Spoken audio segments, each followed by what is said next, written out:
Hey kids, my name is Captain Columbus. You probably know me as one of the world's most famous time travelers. Today, I want to introduce my new interactive cooking show, A Time Traveler's Guide to Past Delicacies. Yes. You see, the life of a time traveler is not just about temporal paradoxes and accidental affairs with dead ancestors.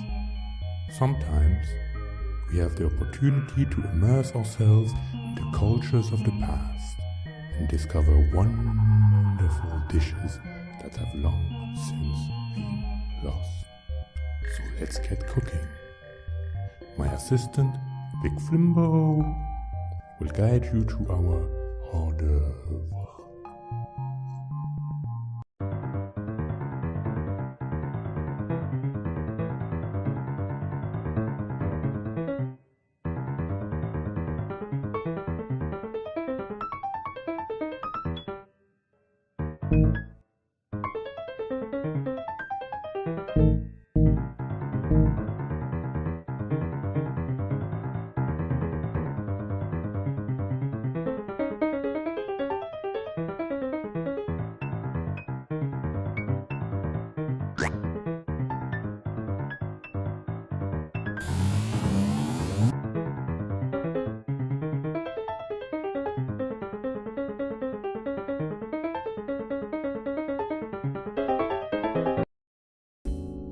Tamales. What a tremendous piece of history. You can find them as early as 9,000 years BC. Everyone was eating them. The Mayans, the Aztecs, the Toltecs, you name it. They were wolfing down tamales as if there was no tomorrow. And for many of them, there wasn't. When Captain Columbus made his first trip to Tenochtitlan, it was right after Hernan Cortez freed the place from the tyranny of the old gods. Back then, people were putting all types of shit in their tamales. Flamingos, axolotls, even some human meat. Let me tell you, our conquistadors, they were quite disgusted by that stuff. But wouldn't you know it, very soon, everyone was eating tamales, even our good people of Europe. Of course, now you can find your bland tamales all over the world, from New York to Beijing. But let me tell you this, no tamales will ever taste better than the one Cortez and his men ate looking down at the doomed splendor of the Mesoamerican civilization.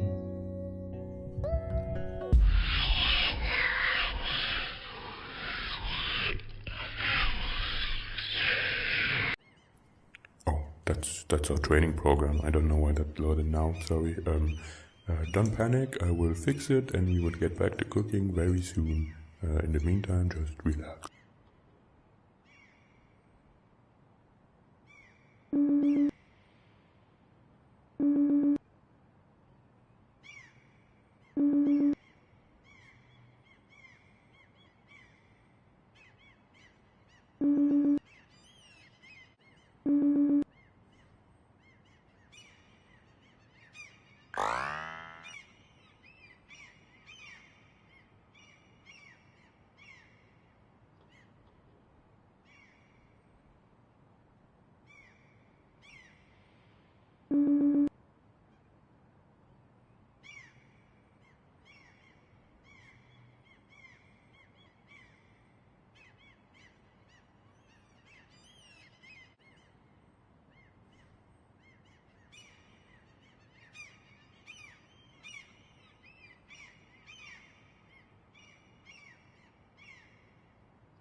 Hey, look at you, you made it. Did you like it?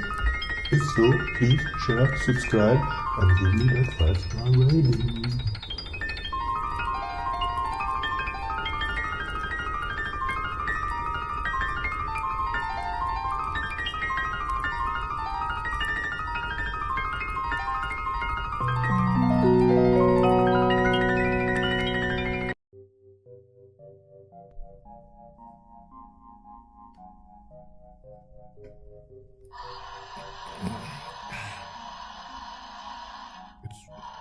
It's good coffee. Yeah. Very, very good coffee. Anyway, thank you for your rating. And did you ever wonder how it feels like to travel back in time and get to discover some awesome dishes of the past?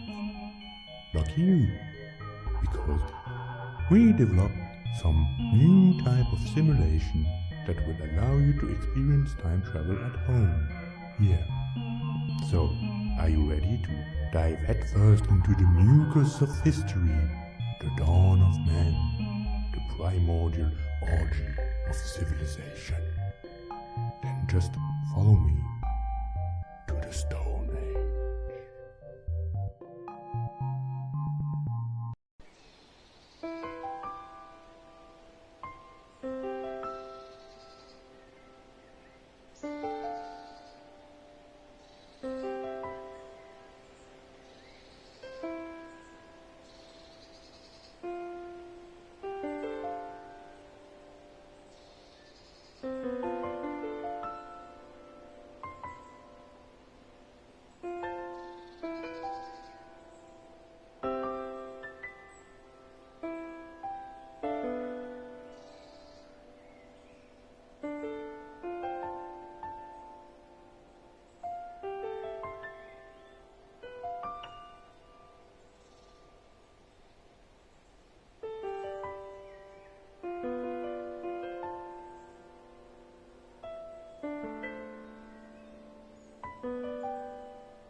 Archaeologists will tell you that dinosaurs had feathers. These guys. They think that by reading some books and collecting some bones, they will understand how things were in the moist bowels of time. I have been there in the flesh, and I can tell you, dinosaurs had no feathers.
Who invented fire?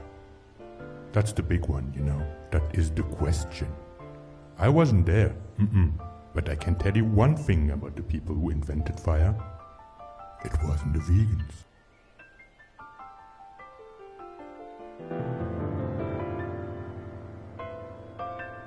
Archaeologists will tell you that dinosaurs had feathers. These guys. They think that by reading some books and collecting some bones, they will understand how things were in the moist bowels of time. I have been there in the flesh, and I can tell you, dinosaurs had no feathers.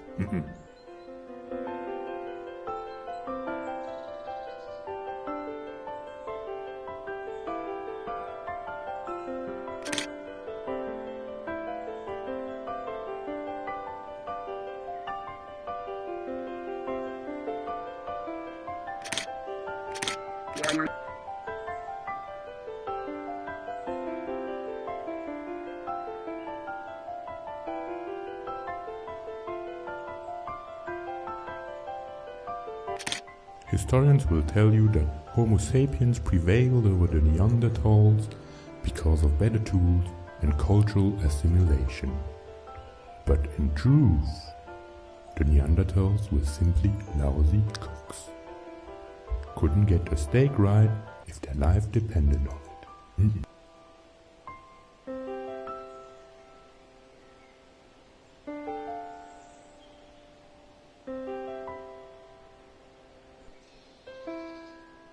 Archaeologists will tell you that dinosaurs had feathers.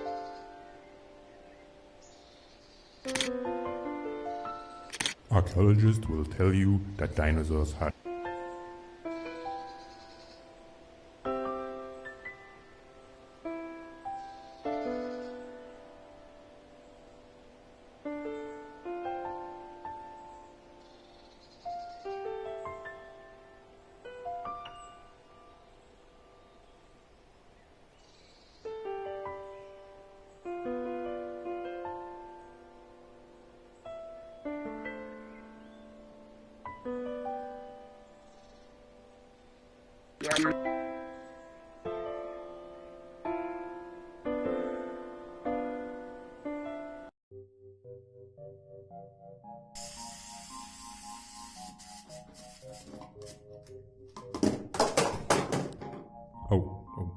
Sorry, excuse me.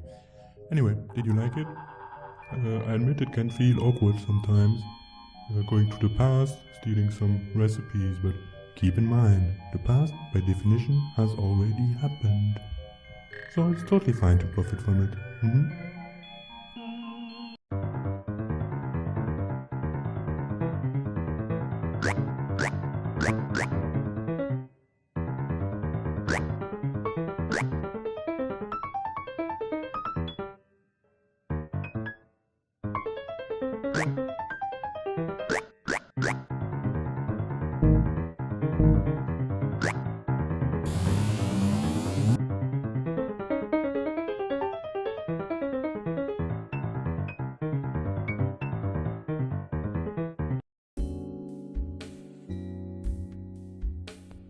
Captain Columbus visited the Caribbean sometime around the second half of the 19th century. Back then, the British had already abolished slavery, which came with some complications. Who was going to work the plantations? So the British thought, let's just invite our friends from India. Yes, and so they did, gave the Indians some fake contracts and got them to work. And the Indians came with a curry dish. That's how you get the Caribbean Colombo chicken. A marvelous blend of cultures spanning the world. A tasty ejaculate of the global working force. And when it comes to french fries, you have to understand that oil used to be a rich person's game. It's only in the second half of the 19e siècle that the French used their colonies to produce peanut oil for the masses. Yes. After that, fries quickly became the food of the proletariat. A little oily crunchiness for the laboring man.